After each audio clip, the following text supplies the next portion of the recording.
The human brain is a miracle of evolution. It's the most complicated object in the known universe. But to understand how it works, the human brain uses up more energy to run than any other organ in the body, burning a whopping 1/5 of the food that we consume.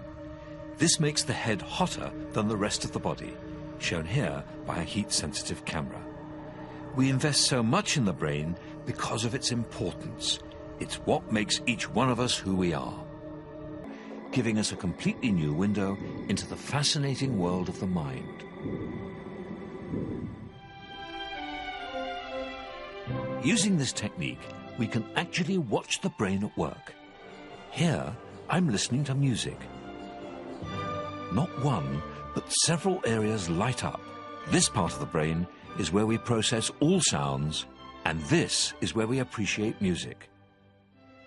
Amazingly, there are even separate bits for melody, for rhythm, and for pitch. But what's actually happening deep inside the brain? It's a fascinating story, but it's complicated. It all starts with this tree-like structure, a single brain cell or neuron. Here is an actual neuron, magnified 10,000 times. Neurons are the tiny building blocks of the brain. They do something remarkable which prompts all our thoughts. They fire an electrical impulse. Amazingly, we can now see one firing. This is the first time it's been shown on television. The electricity is bursting along the neuron at 400 kilometers an hour.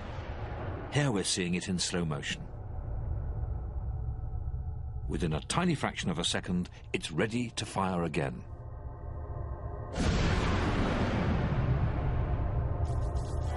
Your brain has a staggering 100 billion of these neurons. Together, they could generate enough electricity to illuminate a light bulb.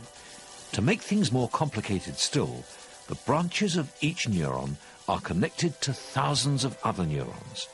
It's hard to grasp the sheer scale of all these connections. Imagine a bustling city the size of New York.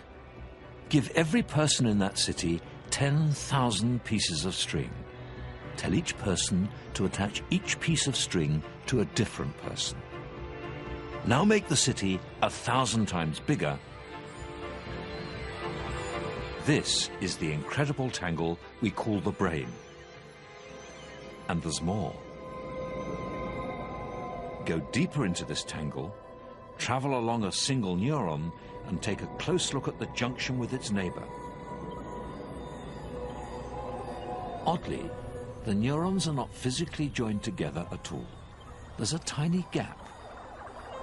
To bridge this gap, the neurons release minute quantities of chemicals every time they fire. Chemical go-betweens that influence our thoughts.